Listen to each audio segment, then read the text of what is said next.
সম্মানিত শ্রোতাবৃন্দ, আসসালামু আলাইকুম ওয়া রাহমাতুল্লাহি ওয়া বারাকাতুহু। আমি ডাক্তার ইউনুস বলছিলাম হাতিয়া জাহাজপাড়া থেকে। The German homeo clinic Noakhali, American homeo hall Jahajpara Hatiya, দুটি প্রতিষ্ঠানের পক্ষ থেকে আপনাদেরকে সুস্বাগত। সম্মানিত শ্রোতাবৃন্দ, আজকে আমাদের মূল আকর্ষণ হচ্ছে প্রসব কেস, সুপ্রসব, একলামসিয়া সম্বন্ধে গুরুত্বপূর্ণ আলোচনা করতে চেষ্টা করব ইনশাল্লাহ। সমাজের শ্রোতাবৃন্দ, প্রথমে আমরা আলোচনা করব প্রসব বেদনা নিয়ে। প্রসব বেদনা দু প্রকার, প্রকৃত বেদনা এবং অপ্রকৃত বেদনা। এর আগে আমরা একটা বিষয় নিয়ে পূর্ণাঙ্গ আলোচনা করে এর আগে বিষয়টা হচ্ছে সুপ্রসব। সম্মানিত শ্রোতাবৃন্দ, আমাদের একটা বদ্ধমূল ধারণা অথবা আমাদের রুগী বা পেশেন্ট যাই বলি না কেন, আমাদের মা বোনদের একটি ধারণা দীর্ঘ বছর কাজ করে, কিন্তু এটা ভ্রান্ত ধারণা, ভুল ধারণা। ধারণাটা কি? ধারণাটা হচ্ছে আমাদের হোমিও সায়েন্টিস্ট, হোমিও বিজ্ঞান, সিমিলিবাস কিউরেন্টার মানে সদৃশ বিধানে আরোগ্য সাধন। সেই ক্ষেত্রে আমরা হোমিওপ্যাথির বহির্ভূত কোনো কাজ করলে সফলতা তো আসবেই নাই, বরঞ্চ আমরা যাতনা, ব্যর্থতা, গ্লানি আমাদের কপালে জুটবে। সেই ক্ষেত্রে বদনাই হোমিওপ্যাথিরা হয়। শুধু বদনাই না, পেশেন্টও তো কষ্ট পাচ্ছে। সুপ্রসবের জন্য আপনি যদি সুপ্রসব পেতে চান, তাহলে আপনি সব সময় যে কোনো রোগের জন্য আপনাকে হোমিওপ্যাথি ইউজ করতে হবে।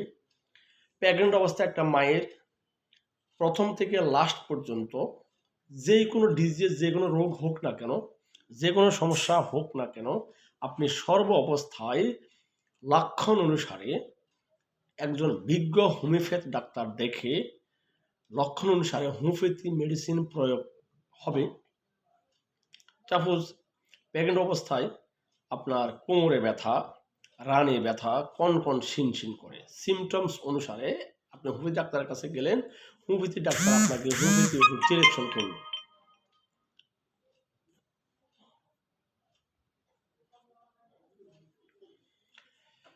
সম্মানিত শ্রোতাবৃন্দ, একটা প্রেগনেন্ট রোগী আপনার কাছে আসলো, কিছুদিন পরে তার পেট ফাঁপা, কমপ্লিটলি পেট ফাঁপা। আপনি সিমটমস অনুসারে হোমিওপ্যাথি ওষুধ প্রয়োগ করলেন, পেট ফাঁপা মাপ করল। একটা রোগী আপনার কাছে আসলো, রোগীর পেটে ব্যথা, তল পেটে ব্যথা, উহ শব্দ, দুঃখানি শব্দ, টাটানি ব্যথা, নড়তে চড়তে উহ শব্দ। সেক্ষেত্রে আপনি সিমটমস অনুসারে ওষুধ প্রয়োগ করলেন, রোগী ভালো হয়ে গেল। রোগী আসি বলল তার প্রস্রাব হচ্ছে না, প্রস্রাব কম হচ্ছে, আপনি সিমটমস অনুসারে ওষুধ প্রয়োগ করলেন, সে ভালো হয়ে গেল। রোগী আসি বলল তার পায়খানা কষা, তীব্র, আপনি সিমটমস অনুসারে ওষুধ প্রয়োগ করলেন, সে ভালো হয়ে গেল। রোগী আসি বলল বাচ্চা তল পেটের দিকে নিচে নেমে গেছে, টাটানি ব্যথা হচ্ছে, অথবা বাচ্চা নড়ে, প্রচুর বাচ্চা নড়ে, বাচ্চা নড়তেছে, অনুভূতি বা প্রচণ্ড। সেই ক্ষেত্রে আপনি সিমটমস অনুসারে হোমিওপ্যাথি ওষুধ দিলেন, রোগী সুস্থ হয়ে গেল। রোগী আসি বলল রোগীর পা ফুলে গেছে, কম হচ্ছে, ফুলে গেছে, সিমটমস অনুসারে আপনি ওষুধ প্রয়োগ করলেন, রোগী ভালো হয়ে গেল। প্রেগনেন্ট রোগী মাথা থেকে পায়ের তালু পর্যন্ত আপনি তন্ন তন্ন করে সিমটমস অনুসারে সার্বাঙ্গিক মিলিয়ে আপনি যখন রোগীর কন্ডিশন অ্যাপ্লাই করে পরিপূর্ণ সমস্যাটা জেনে আপনি সঠিক মেডিসিন প্রয়োগ করলেন তার রোগের জন্য, উক্ত রোগী আলহামদুলিল্লাহ উক্ত রোগী প্রসবের কোনো জটিলতা ভুগবে না। আমার হাজারো কেস, হাজারো প্রমাণিত, আমি দীর্ঘ প্রায় 2 যুগ ধরে বাংলাদেশের বিভিন্ন প্রান্তে, কুমিল্লা, নোয়াখালী, জাহাজবাড়া, আলহামদুলিল্লাহ পেশেন্ট দেখে আসছি। অনেক জটিল কেস রোগী আমি দেখছি আলহামদুলিল্লাহ। প্রসবের সময় এমনকি ধাত্রী মাতারও প্রয়োজন হবে না যদি আপনার রোগীকে আপনি প্রেগনেন্ট প্রথম থেকে প্রেগনেন্ট ফার্স্ট টু লাস্ট পর্যন্ত হোমিওপ্যাথির উপরে আপনি রাখতে পারেন। আলহামদুলিল্লাহ আপনার রোগী প্রসবজনিত কোনো জটিলতায় ভুগবে না। নাম্বার 1, আমরা তাহলে আপনি সুপ্রসবের জন্য কি করতে হবে? সুপ্রসবের জন্য আপনি সর্বাবস্থায় হোমিওপ্যাথির শরণাপন্ন হবেন।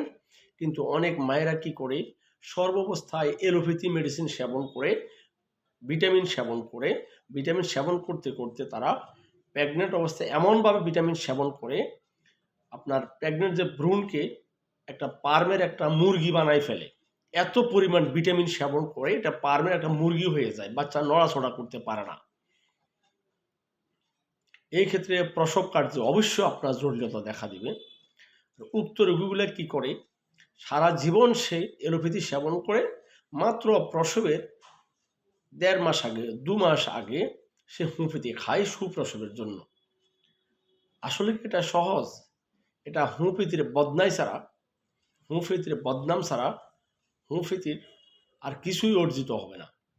আপনি সারা জীবন এলোপ্যাথি সেবন করলেন, প্রেগনেন্ট প্রথম থেকে শেষ পর্যন্ত এলোপ্যাথি সেবন করলেন, ভিটামিন সেবন করলেন, গ্যাস্ট্রাইটিস, আলসারেটিভ, পেটের বেদনা, ফুলা, যাবতীয় প্রস্রাব কম হচ্ছে, প্রেগনেন্ট যত সমস্যা উপসর্গ, সর্বাবস্থায় আপনি সর্বাবস্থায় এলোপ্যাথি সেবন করলেন, আর তার পাশাপাশি আপনি সুপ্রসবের জন্য হোমিওপ্যাথি সেবন করলেন। আপনাকে সুপ্রসব হবে? কখনো না, কখনোই হবে না, আর হতে পারে না, আর হবেই না। এই ক্ষেত্রে আপনি সুপ্রসব হতে হলে অবশ্যই হোমিওপ্যাথির শরণাপন্ন হবেন। বিনা ক্লেশে, বিনা কষ্টে, আলহামদুলিল্লাহ কোনো জটিলতা ছাড়াই আপনি সুপ্রসব হবে। একবার সিজার হয়েছে, কিন্তু আলহামদুলিল্লাহ পরবর্তীতে প্রেগনেন্ট ফার্স্ট টু লাস্ট পর্যন্ত আমার রোগী আমার তত্ত্বাবধানে ছিল। পরবর্তী আলহামদুলিল্লাহ প্রসব কার্যে দ্বিতীয়বার কোনো সার্জারির প্রয়োজন হয় নাই, বাড়িতে সহজ প্রসব হয়েছে। আমার কাছে একাধিক কেস হিস্ট্রি প্রমাণ সহকারে আছে, ফোন নাম্বার সহকারে আছে, আমরা হিস্ট্রি লিখে রাখি। সম্মানিত ভিউয়ার্স, আমাদের মনে হয় সময় একটু বেশি হয়ে যাচ্ছে। এই ক্ষেত্রে প্রেগনেন্ট অবস্থায় আপনারা বাজারের বিশেষ প্রয়োজন ছাড়াই, বাজারের আয়রন, ফলিক অ্যাসিড, জিঙ্ক ছাড়া আপনারা প্রেগনেন্ট অবস্থায় একটা মায়ের জন্য সবসাথে আদর্শ শক্তি হচ্ছে আপনি কলা। পর্যাপ্ত পরিমাণে কলা সেবন, অবশ্যই কলা সেবন করবে। কলাতে পর্যাপ্ত পরিমাণে আয়রন থাকে। অবশ্যই যদি শীতকাল থাকে তাহলে অবশ্যই রাতের বেলা সকাল ভোরে কলাটা না খাওয়াটাই বেটার। বিশেষ করে 10টা থেকে এই দুপুর 3টা পর্যন্ত আলহামদুলিল্লাহ এই সময় অবশ্যই কলা সেবন করবে।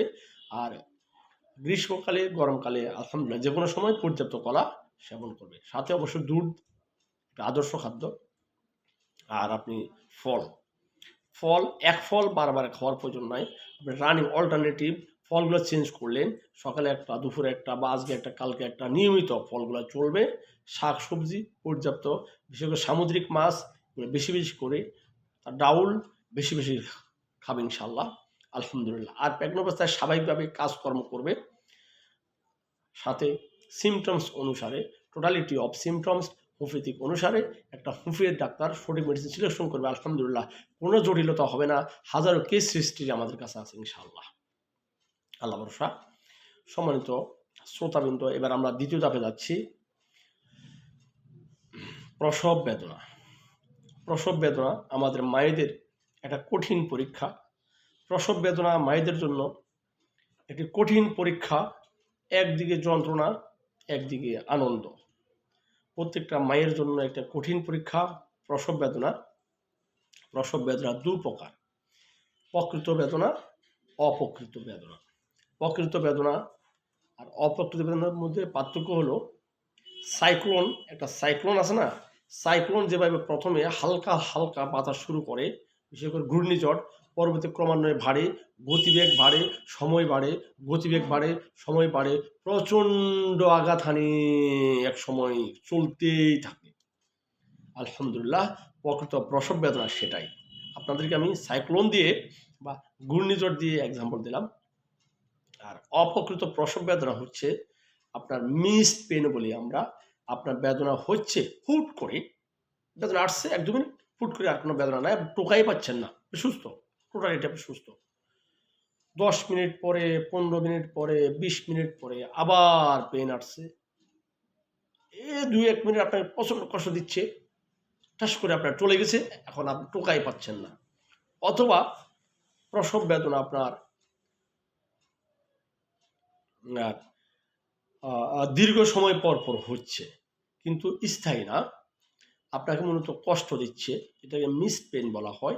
হোমিওপ্যাথিক লক্ষণ অনুসারে সঠিক মেডিসিন ডাক্তার যদি প্রয়োগ করতে পারে, আলহামদুলিল্লাহ, ওই ক্ষেত্রে আপনার মিসড পেনটা চলে যাবে।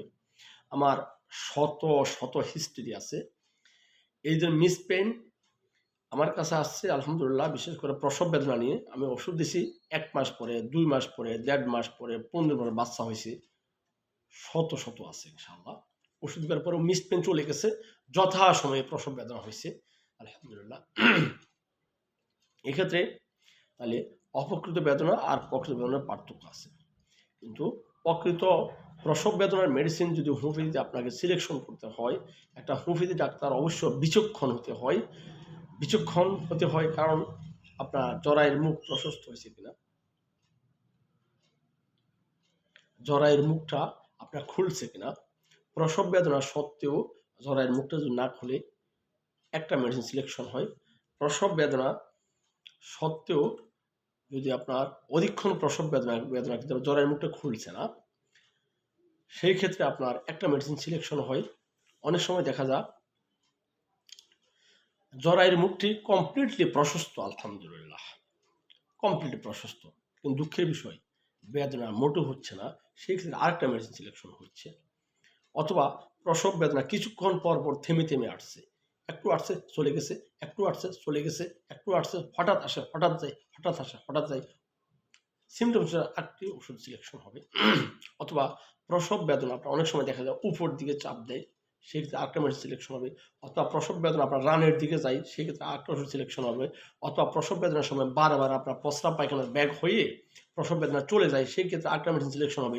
অথবা প্রসব বেদনার সময় আপনার কোমরে বেদনা হচ্ছে, সেই সময় আরেকটা মেডিসিন সিলেকশন হবে।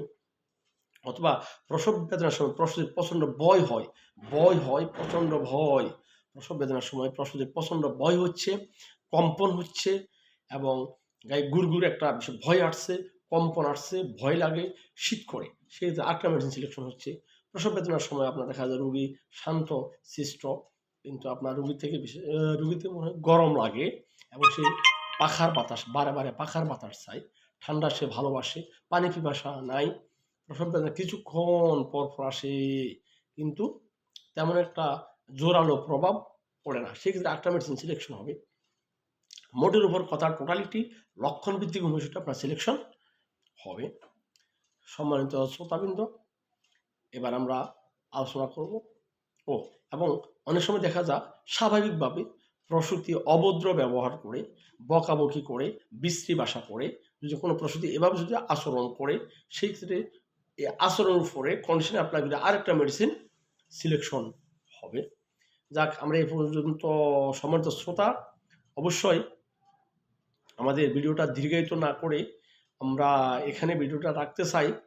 আমি একলামসিয়া সম্বন্ধে দ্বিতীয় দফায় আলোচনা করবো। একলামসিয়া একটা মারাত্মক রোগ, এক্ষেত্রে প্রসূতি এবং শিশু দুজনের প্রাণ ঝুঁকি থাকে, এটা একটি গুরুত্বপূর্ণ বিষয়। একলামসিয়া সম্বন্ধে আমি ইনশাল্লাহ দ্বিতীয় ভিডিওতে আলোচনা করব। একলামসিয়ার কিছু রহস্যজনক রোগী আলহামদুলিল্লাহ আমার কাছে আছে, হিস্ট্রি সহ, অত্যন্ত ভয়ানক এবং সুস্থ হওয়ার পরে অত্যন্ত আনন্দদায়ক, দুটি এখানে অবশ্যই পরিলক্ষিত আছে। সম্মানিত ভিউয়ার্স, সম্মানিত শ্রোতাবৃন্দ, আমি আজকে যে বিষয়টা নিয়ে আলোচনা করেছি, যদি আপনাদের কোনো প্রশ্ন থাকে বা অথবা কোনো জানার ইচ্ছা থাকে অথবা কমেন্টস থাকে, অবশ্যই ইনশাল্লাহ আমাকে কমেন্টসে জানাবেন, আমি সর্বোচ্চভাবে আপনার উত্তর দেওয়ার চেষ্টা করব। এবং আমাকে আপনার লাইক অবশ্যই কমেন্টস করবেন এবং ওপেন দ্য হোমিওপ্যাথ দেখে অবশ্যই সাবস্ক্রাইব করবেন, কারণ আপনাদের সহযোগিতা, আপনাদের উৎসাহ আমাকে ইনশাল্লাহ সম্মুখের দিকে এগিয়ে যাবে। আবার দেখা হবে ইনশাল্লাহ যে কোনো ভিডিওতে পরবর্তীতে। আসসালামু আলাইকুম রহমতুল্লাহি ওয়া বারাকাতুহু।